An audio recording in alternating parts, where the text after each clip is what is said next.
దశాబ్ద కాలం నుంచి ఎదురు చూస్తున్న రోజు రానే వచ్చింది. మరికొన్ని రోజుల్లో ఆ కోదండ రాముడు తన జన్మస్థానంలో కొలువుదీరబోయే సమయం ఆసన్నమైంది. ఆ అద్భుతమైన ఘట్టం కోసం కోట్లాది మంది ప్రజలు వేయి కళ్లతో ఎదురుచూస్తున్నారు. ఎంతో కన్నుల పండువగా జరగనున్న రామ మందిర ప్రతిష్టాపన కోసం భక్తులంతా అయోధ్య వైపు చూస్తున్నారు. ఇక ఈ రామ మందిరం ప్రారంభోత్సవాన్ని ఈ నెల 22న దేశ ప్రధాని నరేంద్ర మోదీ చేతుల మీదుగా జరగనుంది. ఇదిలా ఉంటే గతంలో ఈ అయోధ్య రామ మందిర నిర్మాణానికి భారీ ఎత్తున నిధులు సమకూరిన సంగతి తెలిసింది. దేశవ్యాప్తంగా చాలామంది ప్రముఖులు భక్తులు ఈ రామ మందిర నిర్మాణం కోసం విరాళాలు సమర్పించారు. కాగా తాజాగా ఈ అయోధ్య రామాలయం కోసం ఇంతవరకు ఎంత మొత్తంలో నిధులు సమకూరాయనే ప్రశ్న చాలా మందిలో మెదులుతూ ఉంది. అయితే రామ మందిరం కోసం ఎవరు ఎంత విరాళం ఇచ్చారో తెలుసుకుందాం. అయోధ్య రామ మందిర నిర్మాణం అనేది హిందువుల చిరకాల స్వప్నం. నూతన రామాలయ నిర్మాణానికి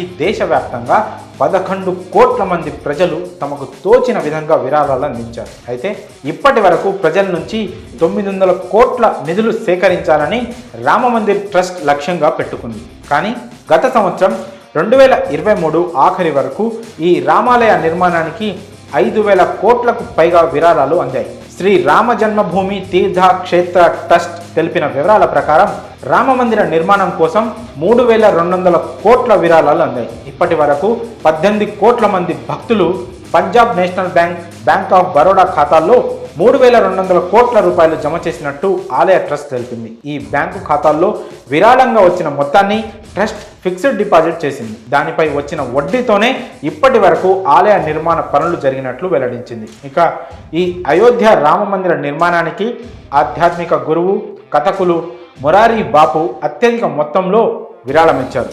దాదాపు 11.3 కోట్ల రూపాయల విరాళం అందించారు. దీంతో పాటు USA, కెనడా, యునైటెడ్ కింగ్డమ్లోని అతని అనుచరులు సమిష్టిగా విడివిడిగా 8 కోట్ల వరకు విరాళం ఇచ్చారు. అలాగే గుజరాత్కు చెందిన వజ్రాల వ్యాపారి గోవింద్ భాయ్ ధోలాకియా రామ మందిర నిర్మాణానికి 11 కోట్లు విరాళంగా అందించారు.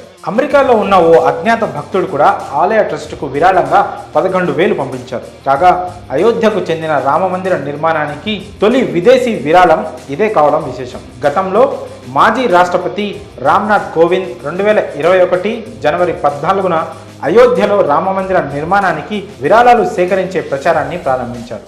ఇంకా దేశంలో అయోధ్య ఆలయ నిర్మాణానికి 5 లక్షలు చెక్కు రూపంలో విరాళం ఇచ్చిన తొలి వ్యక్తి కూడా రామ్నాథ్ కోవిందే కావడం విశేషం. మరి అయోధ్య రామాలయ నిర్మాణానికి అందిన విరాళాలపై మీ అభిప్రాయాలను కామెంట్స్ రూపంలో తెలియజేయండి.